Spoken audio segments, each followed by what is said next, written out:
Bienvenue sur Zoom In. Aujourd'hui, on vous emmène dans un voyage extraordinaire à travers les Alpes, à la découverte des stratégies de survie incroyables des animaux et des plantes qui peuplent ce monde sauvage. Imaginez survivre à des hivers de 8 mois, des températures glaciales, le manque d'oxygène en altitude et des pentes abruptes.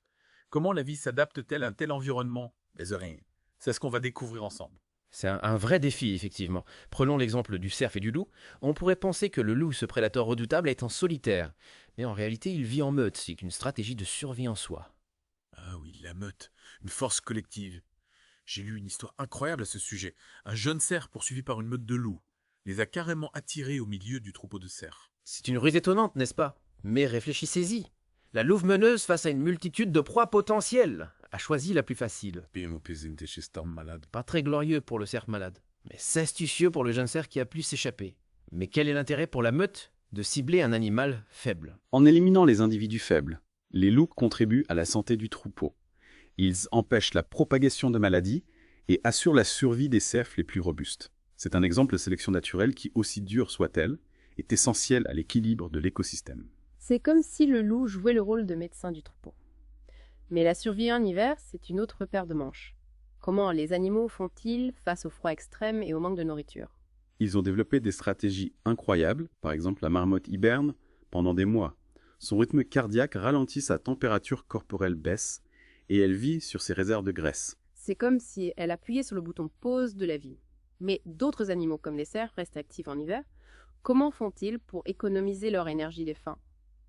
Leur métabolisme ralentit également, leur rythme cardiaque diminue. Et ils se groupent en ardes pour se tenir chaud. Imaginez moins de mouvements, moins d'énergie dépensée. C'est une stratégie de survie basée sur l'économie d'énergie. Et en parlant de coopération, les bouquins aussi se regroupent, n'est-ce pas? Tout à fait. Ils forment des hardes et surveillent les jeunes collectivement pour les protéger des aigles. C'est une belle illustration de l'entraide dans un environnement hostile. Et ce n'est pas le seul exemple. On a aussi ces oiseaux de différentes espèces qui s'organisent pour trouver de la nourriture et se protéger mutuellement. Ah oui, une véritable équipe multi-espèces. Les becs croisés perchés en haut des arbres font la vigie, pendant que les mésanges actifs au sol cassent les cônes pour en extraire les graines. Un vrai travail d'équipe. Et si un danger apparaît, ils se préviennent mutuellement. C'est incroyable de voir comment la nature développe de tels systèmes de coopération interespèces. Mais cette coopération peut aussi prendre des formes plus surprenantes. Par exemple, l'histoire du casse-noix et de l'arolle. Ah, l'arolle, ce majestueux conifère qui pousse à la limite des forêts. Vous savez, ces cônes ne peuvent pas s'ouvrir tout seuls. C'est là que le casse-noix entre en scène. C'est un petit oiseau qui a un rôle crucial pour la reproduction de l'arolle. Absolument. Ce petit oiseau raffole des graines de l'arolle.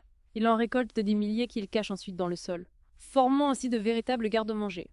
Un vrai petit écureuil à plumes. Mais quel est le lien avec la reproduction de l'arolle? Eh bien, le casse-noix a une mémoire, disons, sélective. Il oublie une partie de ses cachettes. Et ces graines oubliées peuvent alors germer et donner naissance à de nouveaux arolles. C'est une relation fascinante. Le casse-noix se nourrit et en échange, il assure la reproduction de l'arolle. Exactement. Un bel exemple de symbiose où deux espèces s'entraident pour survivre et prospérer. Mais il existe des exemples de symbiose beaucoup moins gentils, pour ainsi dire. Ah bon, dites-moi en plus. Connaissez-vous l'azuré du serpolet? Ce petit papillon bleu utilise une technique incroyable pour assurer la survie de sa progéniture. Une technique moins gentille. Qu'est-ce qu'il fait? Eh bien, la chenille de l'azuré imite l'odeur des larves de fourmis pour se faire adopter par la fourmilière. Imaginez les fourmis tronquées par cette odeur, nourrissent et protègent la chenille comme si c'était l'une de leurs œufs. C'est d'une véritable manipulation. Mais quel est l'intérêt pour le papillon? La chenille, bien à l'abri dans la fourmilière, peut se développer en toute sécurité. Mais au printemps, lorsque le papillon est prêt à émerger de son cocon, il doit fuir la fourmilière à toute vitesse. C'est une stratégie risquée, mais qui semble payante pour l'azuré du serpolet. On a vu la coopération, mais la compétition est également présente dans les Alpes, n'est-ce pas? Bien sûr. On pense au combat spectaculaire des cerfs et des bouquetins pour la reproduction. Force brute cornes qui s'entrechoquent. On pourrait croire que c'est la loi du plus fort qui règne. Mais est-ce vraiment le cas? Pas toujours. On a vu des exemples de jeunes cerfs qui ont séduit des biches sans même avoir à se battre. La ruse, l'intelligence, la séduction, tout cela joue un rôle dans la reproduction. En somme, la survie dans les Alpes ne se résume pas à la force brute. Il faut être malin, savoir coopérer, économiser son énergie. Exactement. Et pour vous illustrer cette idée de résilience et d'adaptation, on va vous raconter l'histoire de Louve, une louve qui a entrepris un voyage extraordinaire à travers les Alpes. Un louve? J'ai hâte d'en savoir plus. Imaginez Louve seule séparée de sa meute après la disparition de son partenaire. Elle doit trouver un nouveau territoire, fonder une nouvelle famille, survivre son voyage à travers les Alpes. C'est une véritable odyssée semée d'embûches. Quel danger a-t-elle affronté? Des lynx tapis dans l'ombre des hommes qui la craignent, des meutes rivales qui défendent leur territoire. Louve a dû faire preuve d'une incroyable intelligence et d'une force de caractère hors du commun pour survivre à chaque rencontre, chaque obstacle. Et elle avait des louveteaux à protéger en plus de cela. Oui, elle a mis au monde une portée de louveteaux en plein voyage. Imaginez la responsabilité, le courage, la détermination qu'il lui a fallu pour assurer leur sécurité, les nourrir, les guider à travers les montagnes. C'est une histoire bouleversante. A-t-elle réussi à trouver un nouveau territoire, à fonder de nouvelles meutes? Oui, après des mois d'errance, de danger, de solitude, Louve va rencontrer un jeune loup attiré par ses hurlements ensemble. Ils ont uni leurs forces à affronter l'hiver et fondé une nouvelle meute. Ces louveteaux ont grandi forts et débrouillards, prêts à affronter les défis de la vie sauvage. Quel soulagement après un tel périple! L'histoire de Louve, c'est un symbole de résilience, d'adaptation, n'est-ce pas? Absolument. Et elle fait écho au retour du loup dans les Alpes. Après sa quasi-disparition au XXe siècle, des individus comme Louve, des pionniers courageux, ont parcouru des distances incroyables, bravé les dangers pour repeupler les montagnes. Leur présence est-elle bénéfique pour l'écosystème des Alpes? Oui, car le loup joue un rôle crucial dans la régulation des populations d'herbivores comme les cerfs et les chamois. Sa présence permet de limiter leur nombre, évitant ainsi le surpâturage et la dégradation des milieux naturels. C'est un élément essentiel pour maintenir l'équilibre et la biodiversité. Mais le retour du loup n'est pas toujours bien accueilli. J'imagine que les éleveurs craignent pour leurs troupeaux. C'est une préoccupation légitime, mais il existe des solutions pour concilier la présence du loup avec l'activité pastorale. On peut citer l'exemple de Mathias Berger qui a choisi de cohabiter avec les loups en utilisant des méthodes de protection traditionnelles comme les chiens de protection et une présence constante auprès de son troupeau. Des solutions qui permettent de protéger les troupeaux tout en respectant le loup. Exactement. Et ces initiatives montrent qu'une cohabitation pacifique est possible, basée sur le respect mutuel et la compréhension des besoins de chacun. Le retour du loup est un défi, mais aussi une opportunité de repenser notre relation avec la nature. C'est une réflexion importante. On a beaucoup parlé des animaux, mais qu'en est-il des plantes?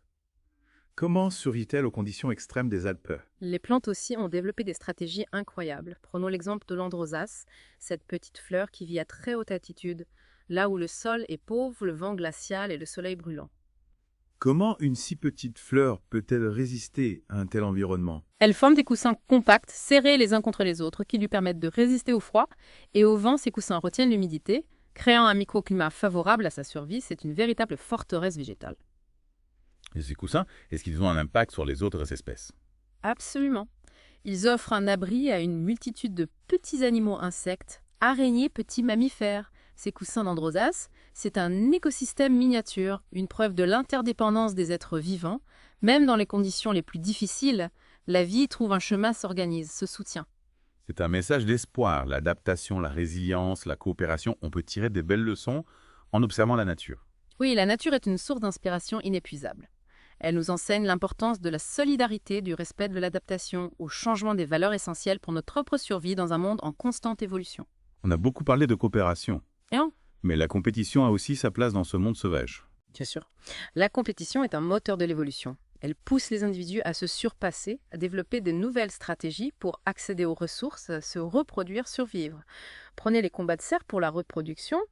Des affrontements impressionnants, une démonstration de force et d'agilité. On pourrait croire que c'est la loi du plus fort qui règne.